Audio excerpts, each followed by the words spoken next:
Political science में आज का टॉपिक है विधानसभा।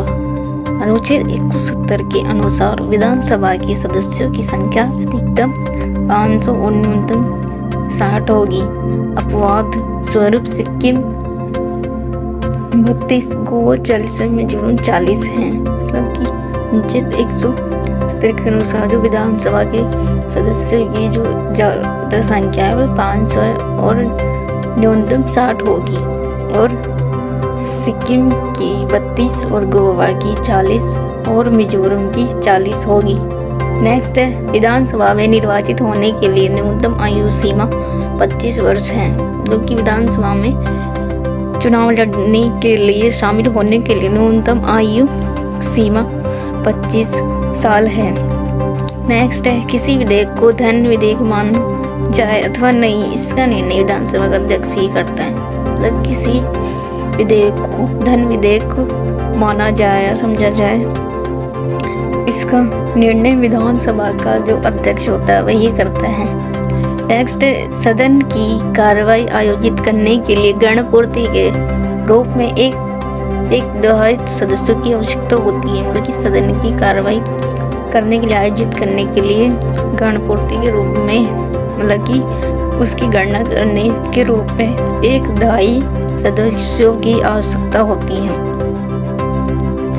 नेक्स्ट है विधानसभा का कार्यकाल 5 वर्ष का है, किंतु राज्य मंत्री परिषद की सिफारिश पर इस समय से पूर्व भी भंग किया जा सकता है।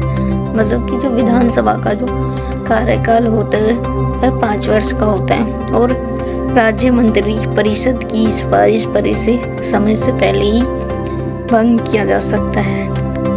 नेक्स्ट है विधानसभा के अधिकार एवं कार्य। पहला है विधायी विधानसभा को संविधान द्वारा विधित राज्य सूची के विषय पर कानून बनाने का अधिकार प्राप्त है। मतलब कि जो विधायी है विधानसभा को मतलब संविधान द्वारा विधित जो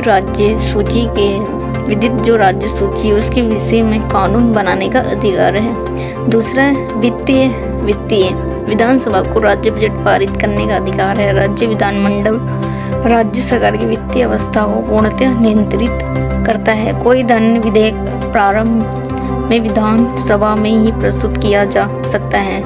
जब विधानसभा किसी धन विधेयक को पारित कर देती है तब वह विधान परिषद के पास भेज दिया जाता है। विधान परिषद को 14 दिनों के भीतर इसे विधान सभा को लौटाना पड़ता है। विधान परिषद उस विधेयक के संबंध में संस्तुतियां तो दे सकती है, किंतु वह ना तो उसे अस्वीकार कर सकती है और ना उसमें संशोधन कर सकती है। मतलब कि जो विधानसभा का जो वित्तीय बजट है वह विधानसभा पारित करने का अधिकार है और राज्य विधानमंडल राज्य सरकार की जो वित्तीय अवस्था है उसको पूर्णतः नियंत्रित किया जा सकता है। मतलब कि जो राज्य का जो बजट है उसे एक नियंत्रित किया जा सकता है। कोई धन विधेयक प्रारंभ में विधानसभा में ही प्रस्तुत किया जा सकता है। जब विधानसभा किसी धन विधेयक को पारित करती है तब वह विधान परिषद के पास भेज दिया जाता है। विधान परिषद को 14 दिनों के अंदर ही इसे विधानसभा को लौटाना पड़ता है। मतलब जो राज्य बजट है उसके बारे में जानकारी विधान परिषद को 14 दिनों में विधानसभा को लौटाना पड़ता है। विधान परिषद उस विधेयक के संबंध में संस्तुतियां तो दे सकती है, किंतु वह ना तो उसे अस्वीकार कर सकती और ना उसमें संशोधन कर सकती। मतलब विधान परिषद उस विधेयक के संबंध में स्तुतियां तो दे सकती है पर उसे स्वीकार नहीं कर सकती और ना उसमें संशोधन कर सकती। तीसरा कार्यपालिका पर नियंत्रण।